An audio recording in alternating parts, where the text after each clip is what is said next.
最近油價高得離譜，新聞天天放風，燃油供應緊張，面臨危機。但澳洲和新西蘭明明有一套成熟的系統，一直從亞洲穩定進口燃油，為什麼現在卻隨時面臨斷供的短缺危機？到底哪裡出了問題？我可以直接告訴你，真正的問題根本不在亞洲，這背後的水很深，牽扯到國際政治的暗戰、政客的算計，還有我們普通人平時根本看不到的利益鏈條。看懂了這個底層邏輯，你不僅能搞明白接下來幾年我們的物價到底會怎麼走，避開資產縮水的坑，更重要的是能在這場危機中精準抓到幾個極具爆發力的投資板塊。一定要看到最後，因為在結尾我準備了一份非常有價值的 bonus 送給你們，是我自己實操總結出來的私藏錢貨，直接關乎你接下來的賺錢機會和資產布局，千萬別錯過。好，我們現在就來把這層窗戶紙捅破。很多人一直有個誤區，以為我們的汽油、柴油和航空燃油主要是從亞洲進口的，只要亞洲那邊沒事，我們的供應就絕對安全。沒錯，自從本地煉油廠關閉後，我們現在的確高度依賴新加坡、韓國和中國等地的煉油廠，靠他們把原油煉成成品油再運過來。但這裡面藏着一個極其可怕的連鎖反應，這也是很多人根本沒看透的真相。問題的關鍵在於，亞洲那些產能爆表的煉油廠，他們本身並不產油，超過70%的原油都要從中東進口，而且必須穿過世界上最危險的地緣政治咽喉要道霍爾木茲海來。這就意味着，一旦中東局勢緊張，海來面臨封鎖，或者油輪因為害怕被攻擊而不敢通行，亞洲的煉油廠就會面臨無米之炊，根本收不到原油。亞洲收不到原油，煉油量就會斷崖式下降，能出口的成品油自然就大幅減少，到最後，處於這條全球供應鏈最末端的澳洲和新西蘭，就不可避免的被徹底卡死。這也就是為什麼，明明我們的油是從亞洲買來的，但只要中東一出事，我們本地的油價就立刻狂飆，供應就瞬間拉響警報。新西蘭官方甚至直接承認過一個殘酷的數據，那就是供應我們的亞洲煉油廠裡，有高達 80% 都極度依賴穿過霍爾木茲海來的原油。所以，大家千萬別覺得中東的封鎖只是國際新聞裡別人的事，對澳洲和新西蘭來說，這條看不見的跨國供應鏈，就是我們整個社會運作和經濟命脈直接被掐住的生死時刻。前幾天，我跟一個在本地做物流運輸車隊的老闆喝咖啡，他跟我大吐苦水，說現在根本不敢接長期的運輸單，為什麼？因為油價和供應太不確定了，甚至能不能保證車隊下個月隨時有油加，都是個未知數。他說，以前覺得只要亞洲那邊的煉油廠不停工，我們的油管就斷布了，現在才發現這條生命線脆弱的可怕。他的這句話其實點出了我們很多人的盲區，我們很多投資者或者普通老百姓腦子裡有一個固定的思維，亞洲特別是新加坡、韓國這些地方煉油能力那麼強，產量那麼大，我們只要出錢買，用船運過來不就好了嗎？亞洲那邊又沒有鬧油荒，我們到底在怕什麼？打個最通俗的比方，這就像是你用手機點外賣，這家餐廳也就是亞洲的煉油廠生意很好，廚房裡囤滿了食材，廚師也在拼命炒菜，按理說你不會餓肚子，對吧？但是如果今天外面下暴雨，外賣小哥都不接單了，也就是海運航線出問題，或者你家樓下的門禁壞了，外賣員根本進不來，也就是本地基礎設施和儲備設施拉垮，這時候餐廳裡有再多的飯菜，你坐在家裡依然要挨餓。這就是澳洲和新西蘭現在面臨的真實困境。亞洲的廚房沒問題，出問題的是送餐過程和我們自己的冰箱。先說說我們的冰箱問題，也就是燃油的戰略儲備。這真的是一個讓人看了直搖頭的殘酷現實。按照國際能源署的標準，一個國家最起碼要有90天的燃油淨進口量作為戰略儲備，以防萬一。但是，你知道我們實際的儲備量是多少嗎？很多時候只有可憐的幾十天，有時候甚至逼近30天左右的危險紅線，遠遠達不到50天的最低安全預警線。這意味着什麼？意味着只要海上的油輪晚來幾周，我們的加油站就要掛出售罄的牌子，超市的貨架就會因為物流中斷而空空如也。我們把整個社會運轉的安全感都建立在外賣小哥一定能準时送達這種天真的幻想上，這就帶出了一個很核心的投資和賺錢信號。當一個國家的經濟命脈能源處於如此脆弱的狀態時，通脹是絕對壓不住的，只要物流成本稍微一波動，物價就會立刻飛漲。在這種情況下，你手裡的現金放在銀行裡，每一分每一秒都在被無形的稀釋、貶值。這時候我們該怎麼辦？從我的實操經驗來看，你必須要把資產配置到那些能夠抗通脹，甚至能從這種能源焦慮中獲利的板塊裡。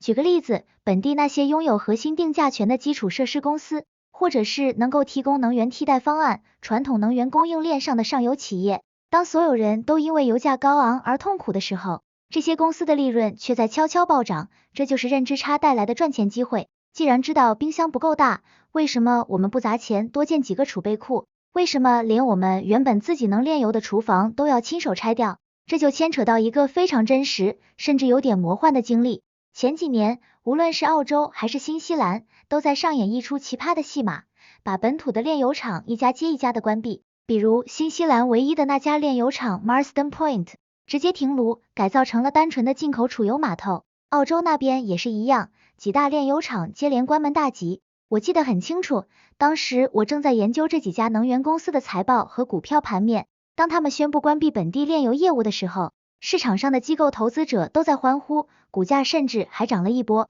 為什麼？因為華爾街的邏輯很簡單，自己煉油成本太高了，人工貴，環保合規成本高，直接從亞洲買提煉好的成品油，利潤率會好看得多。從財務報表上看，這是一次完美的瘦身。但我當時看住這些數據，背後不禁冒出了一身冷汗，這哪裡是瘦身，這簡直是為了眼前的一點利潤，在自廢武功啊！我們等於是把國家能源的定價權和最底線的生存權徹底外包給了別人。那些坐在辦公室吹冷氣的政客和高管算盤打得很精，覺得亞洲的煉油廠效率高，買現成的多划算，但他們刻意忽略了一個最致命也最不可控的環節，運送這些燃油的海上通道。你想想看，從新加坡、韓國這些地方把成品油運到澳新，要經過哪些地方？那可是目前世界上最擁擠，也是大國博弈最激烈、火藥味最濃的海域。打個小白都能聽懂的比方，這就像是你每天上班必經的那條唯一的高速公路。現在路上不僅常常塞車，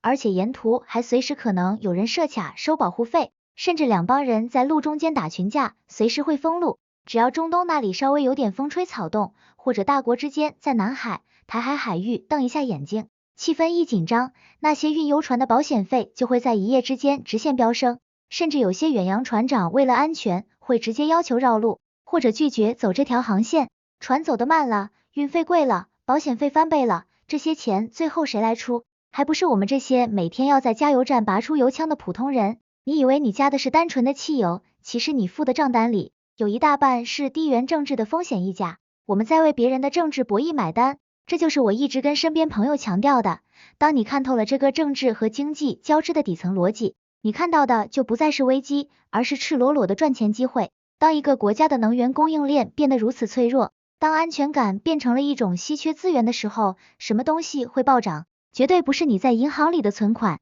在這種大環境下，那些掌握了全球能源運輸命脈的海運板塊，能在動盪中提供保障的跨國海事保險巨頭，或者是本地那些擁有不可替代的物流、倉儲基礎設施的龍頭企業，他們的利潤會在未來幾年迎來驚人的爆發。當危機真正浮出水面，所有人都因為高昂的油價和物價在哀嚎的時候，如果你提前布局了這些具有抗脆弱性的核心資產，你的賬戶數字只會跟住恐慌指數一起狂飆。這就是資本市場最殘酷的地方，但也是我們普通人利用資訊差和認知差，實現財富越級的絕佳跳板。不過，故事講到這裡，最精彩的反轉才剛剛開始。很多人跟我說，沒關係啊，油短缺，油價貴，大不了我就換電動車嗎？政府現在不是天天在補貼，在推廣綠色能源嗎？等大家都不開油車了，亞洲那邊的油船愛來不來，我們不就徹底解鎖能源自由了嗎？每次聽到這種話，我心裡都在嘆氣，這就是我今天要戳破的最大謊言，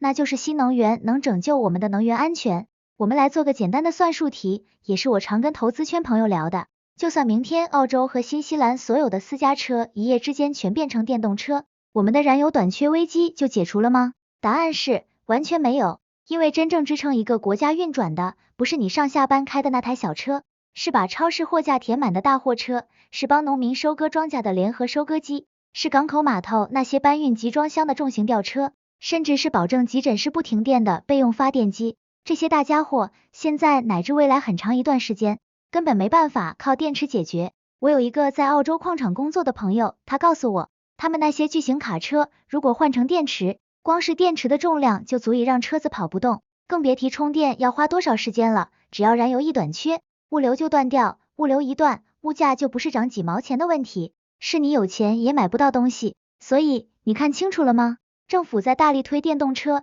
確實是環保趨勢，但在國家安全和能源韌性這一塊，它其實是一個巨大的煙霧彈，它讓我們誤以為問題在解決，其實我們對亞洲進口燃油的依賴，在核心工業領域一點都沒有減少，反而因為本地煉油廠全關了，變得更加被動。這就是我想告訴大家的未來走勢分析。在接下來的3到5年，我們將進入一個高波動、高通脹、高溢價的能源轉型陣痛期。這不是恐嚇，這是大勢所趨。當傳統能源的供應鏈越來越脆弱，而新能源又暫時挑不起大梁的時候，中間這個巨大的真空地帶，就是我們普通人這輩子可能遇到的最強財富風口。如果你現在手裡還有大量現金，或者還在死守那些增長緩慢的傳統銀行股，你真的要警惕了。我的投資建議很明確，第一，布局能源中轉站。既然我們不煉油了，那誰手裡握着儲油罐，誰握着進口碼頭的特許經營權，誰就是未來的收租王。第二，關注關鍵金屬。雖然我說電動車救不了燃油危機，但全球的確在往那邊轉型。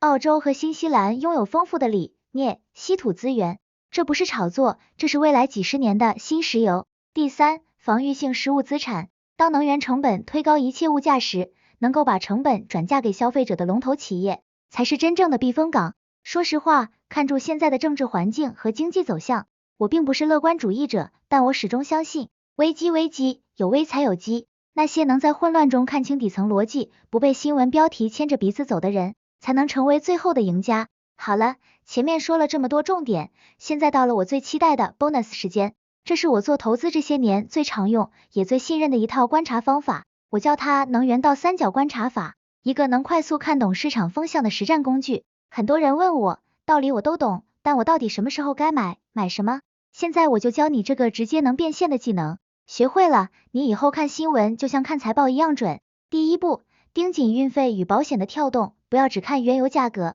真正預示短缺和獲利機會的是波羅的海原油運費指數或者相關海運公司的保險費率。操作技能是，當你發現油價還沒怎麼漲，但運費開始莫名攀升時，這說明海上高速公路出事了。這時候，澳洲那些擁有獨立港口儲備庫的公司，他們手裡的存貨價值會在一夜之間被市場重估。第二步，識別能源替代的假象與真相。當政府拼命喊綠色能源時，聰明人會去看電網承載力和基本負載電力。操作技能是，電動車越多，電網壓力越大。在燃油短缺的背景下，真正能撐住國家運作的其實是能源基礎設施。你要找的是那些掌握了天然氣管道、高壓電網或者是大型商業儲能項目的企業。留意那些在澳洲能源市場轉型中手握調峰電廠資源的公司。當油價貴到大家不敢開車，電價貴到企業跳腳時，這些公司就是市場的救命草。第三步，把握政策紅利的進場點。政治家最怕的是選民加不起油，所以當燃油儲備跌破50天警戒線時，政府一定會出台巨大的補貼或基建計劃。操作技能是關注政府關於戰略儲備建設的撥款，通常這些合同會給到本地的建築巨頭或專業的物流倉儲公司，這就是所謂的穩賺不賠的政府生意。最後，我直接分享我目前的布局思路，持有 10% 到 15% 的能源基建 ETF， 比如澳洲市場的能源類基金，或是追蹤全球能源運輸的標的，定投關鍵金屬，不要管短期的波動，只要能源短缺存在，全球對能源效率的要求就會越高。這些金屬就是新黃金，現金管理，保持 20% 的流動現金，在能源動盪期，市場隨時會因為地缘政治出現黃金坑，那時候就是我們進場撿便宜籌碼的最佳時機。這套技能的核心在於，不要看他們說什麼，要看錢往哪裡流。當你掌握了這套觀察法，你就不再是一個被動受影響的消費者，而是一個能從危機中獲利的布局者。除了剛才提到的觀察法，我目前還在整理一套更具體的2026全球資源反擊方案。這套方案會更深入地拆解那些在能源博弈中真正獲利的龍頭標的，以及我們在澳洲與新西蘭市場具體的進場點位，包括如何利用直接持股的優勢來鎖定長期的資源紅利。如果你們對這套詳細的實操方案感興趣，只要在評論區留言想要方案的人數夠多，我就會在下一期專門做一個視頻，把這套更硬核的布局細節毫無保留的公開給大家，讓大家看清資金到底在往哪個方向流動。最後，我想問問大家，看住日益枯竭的燃油儲備和不斷變化的國際局勢，你覺得這對我們普通人來說是一場資產縮水的災難，還是一次10年一遇的財富重新分配的機會？歡迎在評論區留下你的真實看法，我們一起交流探討。如果你覺得今天的內容為你打開了新的思路，請一定要點讚、分享並關注我的頻道，你的支持是我持續挖掘這些隱藏真相的最大動力。這裡是賺錢角度，我們下期視頻見，拜拜。